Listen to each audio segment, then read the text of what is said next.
Jusqu'à maintenant, vous avez mené votre projet d'une main de maître. Vous avez géré votre planning, managé vos parties prenantes et défini des spécifications fonctionnelles d'une précision sans faille. Cependant, à la livraison d'une première version de la solution, vous détectez un certain nombre d'écarts non prévus. Vous remarquez des comportements à l'écran que vous n'aviez pas anticipés.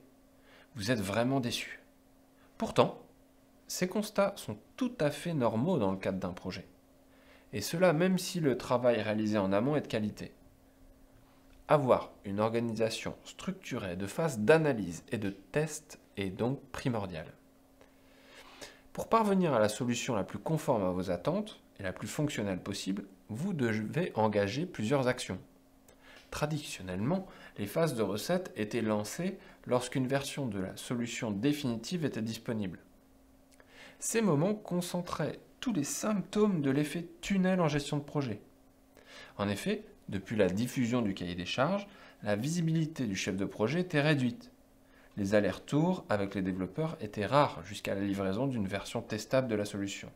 De sorte que les phases de recette faisaient ressortir énormément de problèmes non anticipés. Aujourd'hui, les périodes de test sont disséminées durant toute la durée du projet. Cela se fait d'abord pendant la phase de conception. En effet, l'approche centrée utilisateur prévoit d'affiner en amont une partie de la solution.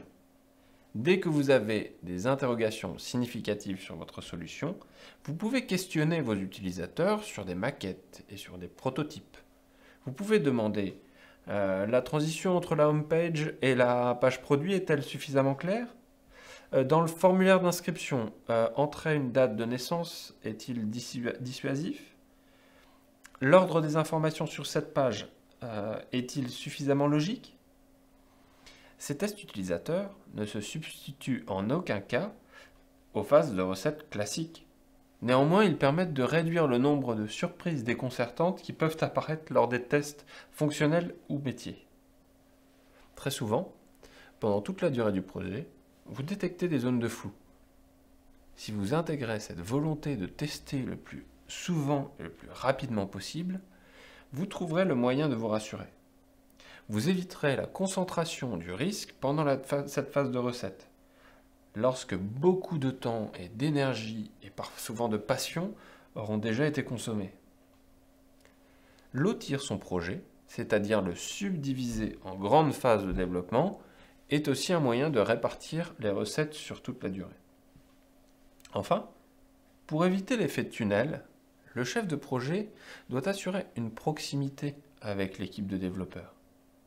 Il ne doit pas considérer que le cahier des charges se suffit à lui-même, aussi précis soit-il. Il est donc important de vous rendre disponible pour répondre aux questions et échanger avec les développeurs. Les tests de fonctionnalité sur un environnement de travail ou les démos sur le poste du développeur sont autant de formats qui permettent de gagner en temps et en qualité avant les phases de recette.